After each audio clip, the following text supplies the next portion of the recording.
Yo, what's up, Fly? Ain't nothing, man. Just chilling.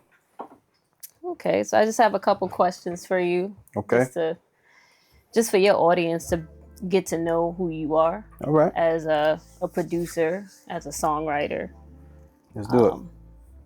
So, in terms of music, where did that begin in your life? When did you kind of realize that this is something that I want to do? This is what I belong to. Yeah, that's a good question. So, from the Bronx, New York, born and raised in Clay Avenue. Moved to Gun Hill probably when I was like 6 years old. And to be honest, I was always around music. My mother loved music. My step-pops loved music. My dad loved music. And I don't know, man, I just gravitated toward it. All my friends was rapping and producing. And, to be home in the Bronx is like, that's like the home. You know what I mean? So it was like bound to happen. Gotcha. Especially in New York, because that's pretty much where hip hop was birthed. Yeah. What were your main inspirations? I know you said your mom, your dad, step pops, and pretty much the culture around you. Right. But what moved you to say this is it? I need to be where he at or she's at. Yeah, crazy. So I remember one day my step pops was in the crib and he was watching the Up in Smoke tour. And if anybody know about the Up in Smoke tour, as a kid, you ain't supposed to be watching that. But I knew I wanted to make music when I seen that big ass concert, man. I said, dang, this is dope. And I just loved this way music sounded. It just made me feel good. So at that point, I knew I wanted to make music. So in terms of the music that you make from, how long have you been doing music? I've been playing the piano since I was a kid. So probably like around 6, 7 years old. And then from the piano, it jumped into the beats. And then from the beats, I started writing. And what age was that? About 6, 7. Well, I started at 6 years old, and after that, I kept going. Yeah. So pretty much, I'm pretty sure your music has progressed over time. So at this point, during this era, with the music culture changing, do you think you can compete with the best of them, pretty much? I mean, hell yeah. Whoever you consider the best. I mean, I still look up to the greats. You know what I mean? Dr. Dre, Jay-Z, Jadakiss, Big Pun, Busta Rhymes. Man, I look up to the greats. The new artists to this day, I still look up to as well. Like, like ASAP, Kendrick Lamar, J. Cole, Pusha T. I look up to those guys, man. Guys that put the time and effort into the music. You know what I mean? Yeah. So as far as the era now, because it has drastically changed. The sound has changed. So in terms of a goal for you, what are the platforms that you kind of want to touch or reach? Well, of course, I think the biggest thing for me is TV and film. I want to get my records on TV, man. That sync licensing is where it's at. Video games, streaming is great, but it's probably still the radio, man, because everybody know, man, it doesn't matter where you at. If you don't touch the radio, I just feel like you ain't that big of an artist. You can be, don't get me wrong, social media can push you to where you need to go, but when you touch that radio, man. Yeah, it's different. Especially like, back then, you heard your sound on the radio, you went crazy. Yeah, you lose it, even to this day. So if you could describe yourself as an artist or the type of artist that you are in 3 words, what would it be? What would they be? Dang, 3 words? Creative, bouncy. I love to bounce. And I just say willing to go outside the box. So creative, bouncy, and they say dang, that's hard. I got so many other ways to say it, but I can just think outside the box. Like I said, yeah, I don't do the same thing as everybody else. I like to just keep finding new ways to do things. Just the biggest word is creative in your own way. I think that plays a big part as when being an artist. Hell yeah. With me knowing that you produce music, you make your own sound, and then you also write to your own sound. So I know sometimes, I don't know if it can come to, if it could become like a tug of war between the two, What comes easier for you when creating music, producing, whether it be the sound or writing? Which one comes easier for you? We'll always start with the production first. You know, I don't think any artist would say that, even as a writer, that if the sound isn't where it wanted to be, they can't get that idea out. Gotcha. You know what I mean? So the production is always key for me. So with that being key for you, is your sound key for any other artists? Like, do you create music for other artists? Oh, I do. I'm always willing to work. I try to get a lot of people to come in, like, sit down with me and work. You know what I mean? It's kind of hard. I didn't want to be that producer that was just making beats and just sending them, even though I can do it, you know what I mean? But I just want to create something big, you know what I mean? I want to take a time with it. There's no rush in making the music, I think. If you want to create something timeless, I think it's important to take your time with it, you know what I mean? So as far as your sound, do you always keep that element of yourself in the music? Because, you know, different artists have different sound. I try to, but I'm always willing to work. So if what I'm doing isn't fitting what you like, then, you know, I try to definitely get you what you want out. You know what I mean? I try to get your idea and put it to fruition, you know? Yeah, and I know that's really big when you, for producers overall in general. Yeah. So you have to be flexible as a producer to work with different artists, but you still have to maintain your sound, so that way you stand out from other producers. So as far as producers, who are your top 5? Oh, dang. Well, number one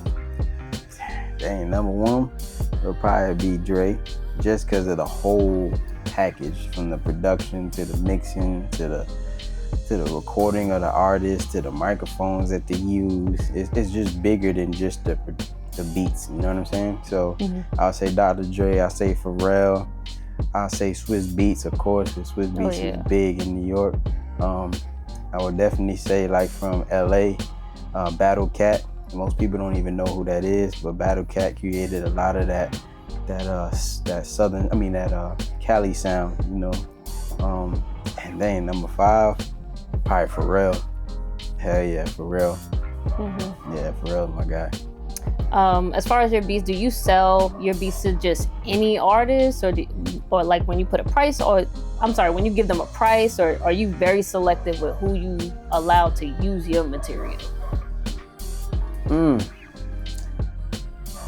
I'm willing to work with anybody, honestly, but I think over the years I have been pretty selective. So I'm willing to work with anybody, but yeah, I have been selective because, again, I like people who take the time, who actually care about the craft, you know? I don't want to just jump into anything, you know? Oh yeah, most definitely. And I know you have a lot of tracks that you have worked on. I've attended one of your listening parties back in New York. Oh yeah, shout out to NY. And you pretty much, it was just banger after banger after banger. So I could not choose which one was my favorite. So I just asked you, what's one song that you've created that pretty much sits on top of any other record you've created? Wow, dang. I love them all, but out of the ones that I have right now, the one that sit on top right now, I think is gonna go is Waiting Cowboy. And then the one that probably come after that right now, I think, is called Dopamine. But man, I got so many hits. I got so many songs. I'm just excited to really release these records right now. But you know, we got to put the time in and take the time and do everything how we need to do it. And speaking of time, which is I think the biggest question for most, how do you balance creating music and also having a family? Because I know you are a husband, you're a father, you have other responsibilities, and then you obviously have your music, which takes a lot of time, whether it be to promote or just to create in general. How do you balance that? I just do it, I guess. Even to this day, I still have a hard time trying to figure it out. But you know, you just take it day by day. You try to schedule everything. It sucks that you have to do that, but until I'm able to do it full time, you know, you gotta just give each thing its proper time. Some things sometimes take precedent over others though. But yeah, I just say just work through it. It ain't gonna be easy. You ever had to bring your kids in the studio with you Oh yeah. while you create? Yeah. And how do they like your music? Yeah, You know, kids, they'll tell you the truth. They'll tell you if it's whack, if it's sweet. Yeah, but yeah, they love the music. And I kind of bring them in the studio just to see how they react to it. If they dance, if they move, they just in there like, yeah, they'll play give you the next song. Yeah. What do you think about the direction of music in this era? I think it's just going wherever people want it to go. If that makes any sense. No, it makes perfect sense. People just make whatever they feel, and then if you like it, you like it. If you don't, you don't. You know. So I think that's a great thing about music, because in beginning you had to make it a certain way. If it wasn't, I guess, to the caliber of everybody else's or sounded like everybody else's, then it wasn't good enough. But now folks is just, they make 1 second songs, 30-second songs, 1 minute songs, and they tipping the charts. So yeah, at that point, especially with TikTok and you do what you want to do. So at this point, with social media and music gradually changing, drastically changing, do you think it's too late to continue a career in music? As they say, it's a young man's game. I know if you're born in 1990 or 1991, they consider that old all of a sudden. So, you know, what do you think in terms of that? Well, I think if it's hot, it's hot. You know what I mean? So it really don't matter how old you are. I think it's more of the look. If you look that too a certain kind of way, that they might not really like gravitate towards you. You know what I'm saying? So it's a full package. It's the way it looks, the way it sounds, the way it feels, how it's marketed. You know what I'm saying? So I don't know. I don't think it's too late. I don't think it's ever too late for anything. Yeah, me either. So you have a listening party that's approaching, and one you've already had. I know, like I brought up earlier, you had one in New York that was really dope. How do you think the reaction of the Atlanta ear would be compared to the reaction of your New York audience? Because New York is a hard crowd to please. And you obviously pleased them pretty much while you were out there. You got a lot of positive feedback. Yeah. Atlanta has a different sound. Right. They have a different bounce, as you stated earlier. Yeah. So how do you think their reaction is going to be to your sound? So in New York, they're going to tell you like, nah, I ain't feeling this. And you know, they looking for the contents, if that makes any sense. They want to hear the words. The words, you know more what I'm saying? Lyrical. And of course they want to hear that kick, that bounce. They want to know, they want to feel it, and they want to hear it at the same time. They want to hear everything you got to bring to it. I feel like Atlanta, if it feel good, they rocking with you. I feel like Atlanta is about moving your body, about dancing, about I don't know, it's just a different feel here, you know what I mean? I just feel like in Atlanta, they care more about how it's gonna feel when they play with their friends, you know what I'm saying? Or when they with each other. So yeah, I feel like Atlanta gonna like it because my music is very bouncy, like I said. And it go different places, there's a lot of sounds, you know, and the music, I could say in terms of my writing style, it's not that complex. Like, it's not hard for you to understand what I'm saying, you know? So I think they're gonna break that down easily. And I think Atlanta will also be very, very appreciative, and they'll gravitate more to your new track, which is Waiting Cowboy. Because it does have like a country side to it, but you still blessed New York presence while you were on it. Yeah. So I think that's gonna be something that's gonna stand out for sure out here. But thank you for taking the time out just to give us a little bit of insight of what you have going on or what you're creating. Do you have anything that you want your audience to know? Well, I got that we should be looking forward that to. listening party gonna happen on January 3rd for Atlanta.